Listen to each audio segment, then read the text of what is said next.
dear student. I am your math teacher. In this video, I will complete solve exercise 3.1 of class 10 new book National Book Foundation. So must be watch my video for the solution of exercise 3.1. In exercise 3.1 question number 1 is write the number of rows, columns and order of the given matrices. आपको different तरह के values दी हुई हैं और हमने बताना है कि यहाँ पे नंबर ऑफ रोज कितने हैं और नंबर ऑफ कॉलम्स कितने हैं. अब अगर आप देखें क्वेश्चन नंबर 1 में हमें दिया हुआ है एक सेट मैट्रिसेस है, उसमें 1+2 और 4+5 दिया हुआ है. 1 में 2 प्लस करेंगे 3 आ जाएगा, 4 में 5 प्लस करेंगे 9 आ जाएगा. अब अगर आप यहाँ पे देखें आपको कितने रोज़ एंड कितने कॉलम नज़र आ रहे हैं. रोज़ हमारे इस तरह होते हैं, तो हमारे पास एक रो है जबकि कॉलम 2 हैं. इस फॉर्म में जो होता है वो कॉलम है. तो कॉलम की तादाद हमारे पास 2 है और जबकि रोज़ की तादाद 1 है. हम यहाँ पे लिखेंगे 1/2. नेक्स्ट में हमें a+s 0 0 d+s दिया हुआ है. अगर आप देखें तो रोज़ आपकी 1 and 2 रोज़ हैं, कॉलम 1 and 2, तो हम यहाँ पे लिख सकते हैं 2/2. 5/7 दिया हुआ है, तो यहाँ पे आपकी रोज़ कितनी है 1 है जबकि कॉलम भी 1 है, तो 1/1 लिखना है. नेक्स्ट आपको दिया हुआ है 4+2 × 1+5. 4 2s are 8, 5 1s are 5, 8 4s are 40. अब 40 दिया हुआ है. अब अगर आप देखें तो इसमें रो भी एक या कॉलम भी एक है, तो फिर 1/1 लिख देंगे. नेक्स्ट क्वेश्चन में उन्होंने हमें बताया हुआ है check whether the following pairs of the matrices are equal और नॉट. हमने चेक करना है क्या हमारे मैट्रिसेस आपस में इक्वल हैं या नहीं है. तो यहाँ पे √1 मैट्रिसेस 1 0 0 1 और यहाँ पे इस तरह की वैल्यूज़ दी हुई हैं. ये एज इट इज़ आ जाएगा, यहाँ पे माइनस का हो जाएगा. √25 कट के 0 आ जाता है. यहाँ पे कटिंग करेंगे तो 5/5 और कटिंग वो 1 आता है. इधर 4/4 कटिंग करके 1 0 आता है. लेकिन यहाँ पे 1 0 0 1 और यहाँ पे 0 1 1 0 है, तो ये ऑर्डर जो है वो सेम नहीं है, तो हम लिखेंगे नॉट इक्वल. नेक्स्ट आपको दिया हुआ है 1 2 3 और यहाँ पे 1+2+3 दिया हुआ है. क्या ये दोनों सेम है? आप इनको प्लस करें 6 आ जाएगा. यहाँ पे कोई भी वैल्यू नहीं है तो ये प्लस नहीं होगी, तो इसका मतलब दोनों ऑर्डर इक्वल नहीं है, नॉट इक्वल. अगर यहाँ पे देखें तो एक मैट्रिक्स आपका दिया हुआ है 1/2 और एक में 1 और 2 अलग अलग दिया हुआ है, तो इसका मतलब ये दोनों मैट्रिक्स आपके इक्वल नहीं हैं. नंबर डी में 1 + 0 है. 1 में 0 प्लस करे 1 आता है, 0 में 0 प्लस करे 0 ही आता है. 0 को 0 से मल्टीप्लाई करे 0 आता है. 1 में -0 करे तो 1 आता है.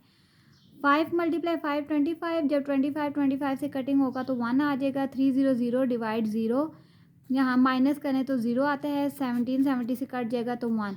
अब दोनों वैल्यूज़ अगर सेम है दोनों सेट में, तो इसका मतलब ये हमारे पास आंसर आ गया equal. Hopefully it is clear. Simple सी बेसिक सी चीज़ें हैं. अब एक क्वेश्चन नंबर 3 में उन्होंने बताया है Haider Hasan and Ahmad score 7 point 11 point and 10 point represent respectively in a mathematical quiz. Display the data in a row matrices and a column. अब इनके जो डाटा है उनको हमने रो में भी बताना है, कॉलम में भी. रो में जब बताएंगे तो 7 11 और 10 मार्क्स है, तो इस तरीके से लिखेंगे कि जबकि कॉलम हमारे पास इस शेप का होता है, तो कॉलम में 7 11 एंड 10 एज इट इज़ इस तरीके से लिख दिया जाएगा. क्वेश्चन नंबर 4 क्या है? Right the most appropriation. अब हमने क्या करना है कि बताना है कि यहाँ पे स्केलर मैट्रिसेस कौन सा है और कौन सा जो है ना मैट्रिसेस हमारा स्केयर है, इसके बारे में बताना है. सबसे पहले आपको पता होना चाहिए कि स्केलर मैट्रिसेस क्या हैं, स्केयर मैट्रिसेस क्या हैं. तो इसके लिए आपने बुक में पेज 58 में आ जाना है और यहाँ पे लिखा हुआ है स्केयर मैट्रिसेस. इसके बारे में क्या कह रहे हैं? अब matrices with equal number of rose and column is called a square matrix. ऐसा मैट्रिक्स जिसका number of rose and number of column equal होंगे, मतलब 2 ही रोज होंगे और 2 ही कॉलम होंगे, तो वो आपका स्केयर मैट्रिक्स कहलाएगा. नल मैट्रिसेस क्या होगा? जिसमें तमाम नंबर जो होंगे वो 0 होंगे. ये चीज़ें आप जब पढ़ लेंगे तो आपको समझ आ जाएगी इस क्वेश्चन में कि कौन सा आपका मैट्रिसेस नल है, कौन सा आपका स्केयर और कौन सा रेक्टेंगुलर है. डायगोनल मैट्रिसेस क्या होंगे? जिसमें एक रो 1 0 0 1 0 0 इस तरीके की एक जो डायगोनल बन रही होगी, तो वो आपका कहलाएगा डायगोनल्स. अब स्केलर में क्या होगा? Are diagonal matrix in which are element of the primary diagonals and equal are not 0 is called अब अगर आपको इस तरह की बता दी जाए कि नंबर ऑफ़ रोज़ भी सेम है और एलिमेंट्स भी जो है ना पेयर्स में सेम आ जाए तो आपका वो स्केलर कहलाता है। जैसे कि 5 है और यहाँ पे 0 है, ये आपका स्केलर कहलाता है। जब आपने एक्सप्लेनेशन पढ़ लिया तो ये क्वेश्चन इजीली हो जाएगा। हमने पढ़ा था कि जब सेम वैल्यूज़ आ जाए तो वो हमारा स्केलर कहलाता है। तो इधर हम स्केलर लिख देंगे और यहाँ पे आपको बताया हुआ है कि जब 0 और 0 3 अब number of rows and number of columns आपके पास इक्वल है ना, 2 रोज़ हैं 2 कॉलम्स है, तो यहाँ पे आपने लिखना है स्क्वायर मैट्रिसेस। नेक्स्ट आपको दिया हुआ है 15 × 3 45 हो जाएगा। 9 ये काट के 1 आ जाता है, इसका मतलब ये आपके पास यूनिट मैट्रिसेस होता है, क्योंकि यूनिट मैट्रिसेस वो होते हैं जिनके पास आइडेंटिटी 1 आ जाती है। यहाँ पे सॉल्व करेंगे 25 बाई ये कटिंग होके 1 आ गया, इधर 0, ये यहाँ पे भी कटिंग होके 1 आता है 0। अब अगर देखें तो हमारे पास 1 1 0 1 0 0 ये हमारी कौन सी है मैट्रिसेस में जाती है, यूनिट मैट्रिसेस में, क्योंकि हमने पढ़ा हुआ है कि यूनिट मैट्रिसेस जो होता है उसमें 0 और 1 की जो नंबर्स होते हैं वो दिए जाते हैं, वो हमारे यूनिट मैट्रिसेस कहलाते हैं। तो आपने इसमें यूनिट मैट्रिसेस लिखना है। क्वेश्चन नंबर 5 है check for symmetric and skew symmetric matrices. हमने दिखाना है कि ये हमारे मैट्रिसेस सिमेट्रिक हैं या नहीं है। अब आपको कैसे पता चलेगा कि आपके सिमेट्रिक हैं, तो आपने क्या करना है, देखना है कि या अगर जो नंबर इधर होगा ना वही सामने होगा। अब यहाँ पे 2 है, इधर भी 2 है, इधर 3 है, इधर भी 3 है, मतलब पेयर्स बन रहे हैं, तो इसका मतलब ये हमारे पास सेम है और हम यहाँ इसके साथ लिख देंगे ये हमारा सिमेट्रिक्स है।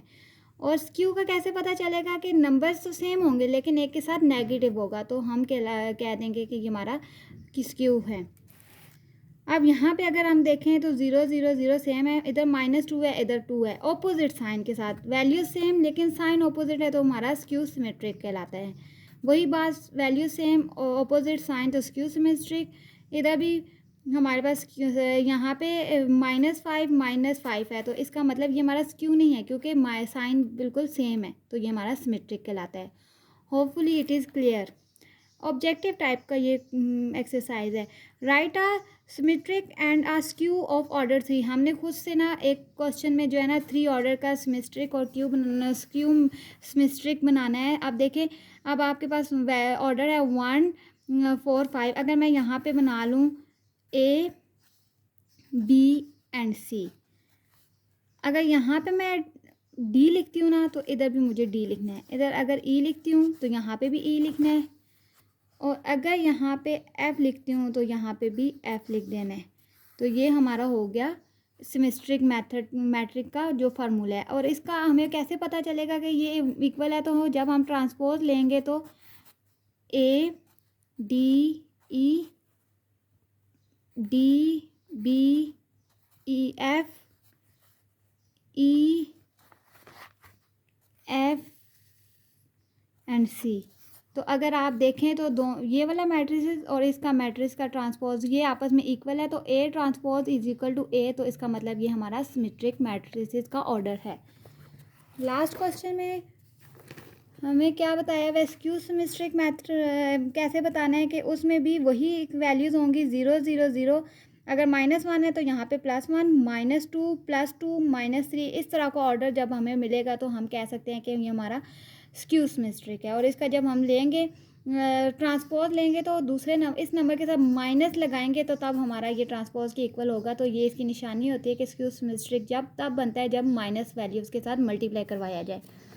Hopefully exercise 3.1 is clear. Simple सी बेसिक सी थी, आपको समझ आ गई होगी। अगर आपको समझ नहीं आती तो आप बुक में जो इसके रिलेटेड डेफिनेशंस दी हैं उनको रीड आउट करेंगे तो आपको इजीली समझ आ जाएगी। So if this video is helpful for you, must be subscribe my channel and don't forget to watch my full video. Thanks, Allah Hafiz.